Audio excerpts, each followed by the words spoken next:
జిల్లా రాయచోటి నియోజకవర్గంలోని గాలివీడు మండలంలో ఉన్నటువంటి బీసీ హాస్టల్ వార్డెన్ శ్రీనివాసులు గారు హాస్టల్ విద్యార్థులకు అన్నం పెట్టాల్సినటువంటి రైస్ని ఇవాళ ఇతర షాపులకు వ్యాపారం చేసేటువంటి పద్ధతుల్లో ఇవాళ అమ్మకానికి పెట్టారు. ఈ విషయం మీద పత్రికల్లో వచ్చాయి.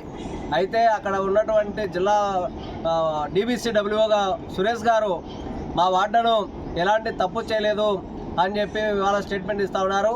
MRO గారు స్పష్టంగా ఎంక్వైరీ చేసి అక్కడ జరిగినటువంటి అమ్మకం మీద ఎవరైతే ప్రభుత్వం సప్లై చేస్తున్నటువంటి రైస్ మీద ఈ కొనుగోలు చేసినటువంటి వాళ్ళ దగ్గర పోయి ఆడ విచారణ చేసినప్పటికీ కూడా ఇవాళ జిల్లా అధికారిగా ఉన్నటువంటి సురేష్ గారు మా వార్డను ఆణిముత్యం అని చెప్పి చెప్పడం అనేటువంటిది సిగ్గుమాలిన చర్య. తక్షణమే బీసీ హాస్టల్ వార్డెన్గా పనిచేస్తున్నటువంటి శ్రీనివాసులు గతంలో కూడా చాలా అవినీతి అక్రమాలకు పాల్పడ్డారని చెప్పి అనేక దృశ్యాలు మన దగ్గర ఉన్నాయి.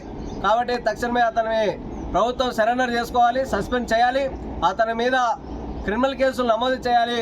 ఎందుకంటే బడుగు బలిగిన వర్గాల పిల్లలు ఇవాళ గ్రామీణ ప్రాంతం నుంచి చదువుకోవడానికి పట్టణాలకు వచ్చి హాస్టల్లో చదువుతూ ఉంటే వాళ్ళ కడుపులు కొట్టి ఇవాళ వార్డను శ్రీనివాసులు కడుపు నింపుకునేటువంటి పరిస్థితిలో వ్యవహరిస్తున్నాడు. ఇది దుర్మార్గకరమైనటువంటి చర్య. తక్షణమే వార్డన్ చేసినటువంటి అవినీతి అక్రమాలపైన విచారణ జరిపించాలి, తక్షణమే అతను ఉద్యోగం నుంచి తొలగించాలని చెప్పి రెవల్యూషనరీ స్టూడెంట్స్ ఫోరం RSF రాష్ట్ర కమిటీ తరఫున డిమాండ్ చేస్తూ ఉన్నాం.